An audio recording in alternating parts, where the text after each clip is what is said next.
Hey everybody, welcome back to the Budget Bladesman. And the blade we're going to be looking at today is the Kershaw, and more specifically, as you can see here, it's the Barenuckles 7777. So let's open this guy up and take a look. Alright, let's pop it open. We'll go over the specs. Okay, so we are looking at an overall length of 8.2 inches. We have a blade length of 3.5 inches, so it's a little bit larger than I normally carry. We have a blade thickness of 0.12, so it's kind of right in the average for blade thickness. The steel we are looking at here is 14C28N, which is Sandvik steel, which is a Swedish steel, but this is still made in the US, and the way you can tell that, so we flip this over on all Kershaws, you can see they have the flag, and they have KAI USA, which is the umbrella company for Kershaw, ZT, and a couple other knife manufacturers. We are looking at a drop point blade with it says full flat grind, but actually it's a high flat grind. It goes up to right about here. You can see the grind angle right there.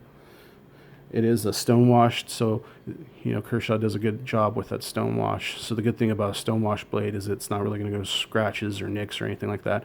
But we do have aluminum handles here, and as you'll see in a little bit, sometimes you can mar up this aluminum. It will scratch. So let's go ahead and close this up. We are looking at a fairly deep right pocket clip, and it is ambidextrous, so you have a right side and then your left side, and of course there's no way to carry it tipped down because there's just no mounting mechanism. You can see the blade is pretty well, there we go, pretty well centered. It is a subframe lock, so what that means is instead of being a full frame lock, which the lock is made into the knife, the subframe lock is actually a separate piece that's held in there. So it's a little bit different. I don't know if that we can see on the inside, but you can kind of see how the frame lock right there is not actually a part of the frame. It's held in there. I'm not exactly 100% sure, but I know it is held in there. It's not actually a part of the frame. You can see it's like a complete cutout piece. So it is a flipper, as you can see, flipper tab right there, and you can get that right open. It's a good handle. It's fairly thin. You can see overall profile of the knife. It's fairly thin. It does a kind of a back spacer back here. This is, like, again, made in the USA, and this is actually modeled after ZT's 0777, which is a fairly popular model for them. I didn't look up the price for that one, but I'm guessing, if I had to guess, it probably comes in around the $200 mark or so.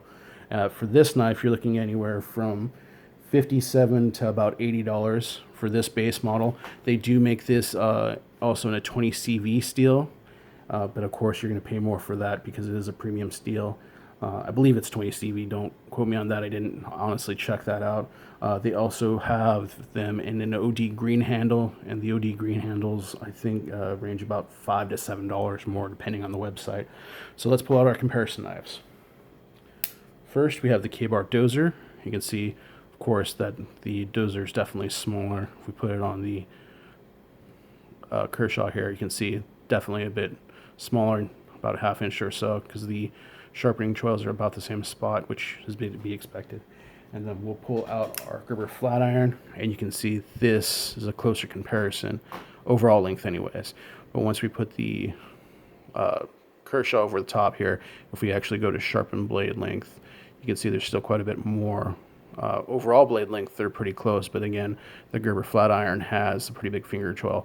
And so I'm going to show you what I mean about aluminum sometimes being able to be marred up. These are aluminum handles on the Gerber, and you can kind of see it will wear over time and get some nicks and stuff in that. And so just be aware that on the aluminum handle with the Kershaw, it could possibly have the same effect. All right, so let's close this up and get this in the pocket and see how that looks. All right, so we have our shorts slash khakis here, so you can see, get that in there, get it in the pocket, get it all the way in. You can see it's fairly deep fried. You have just a tiny bit of the knife poking out there, and I don't think at first glance, unless you knew, you might think that was a pen or something. It's fairly, even though it does say Kershaw on the clip there, I think at first glance you think maybe that's a pen, or something like that.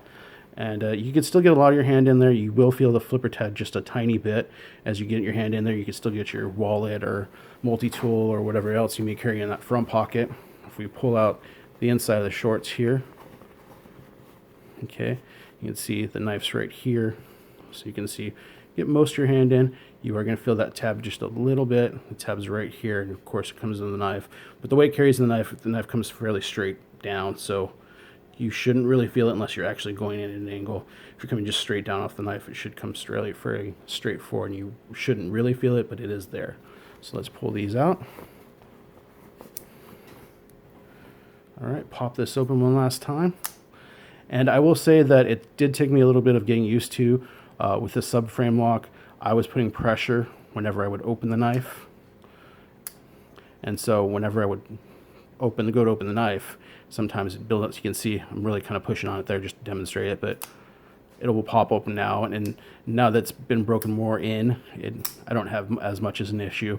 And of course, I've just adjusted my finger so more of the pressure's back here, not on the actual subframe lock, I should say. And it's fairly smooth. It opens really well, so it's a good knife. Like I said, for a USA made knife, you can see right there, a USA made knife for $60 to $80, that's definitely a win in my book. And if you can get an American made knife for less than $100, that's definitely I would call it budget. I know it's not in the $30 to $40 to even $50 range, but you're looking, if you can find it for about $60, you're not talking much more over a normal budget. And even this one, I believe I was lucky to get this one on sale from Smoky Mountain Knife Works, and I got this one for $55. So they can be had out there for cheaper. You just kind of have to keep your eyes open. But I would say even at $80, this is a fairly good knife, American made. So it's good quality knife. And I think you're going to really like this knife, really enjoy it if this is something you're going to want to get. And again, it's fairly thin in the pocket, so it doesn't really weigh you down. Let's see. I did not get the ounces on it, but just trust me when I say that, it's not a real heavy knife. Even for as big of a blade it is 3.5-inch blade, but it's a really good knife for that. All right, guys. Well, thank you, and we'll check you out next time.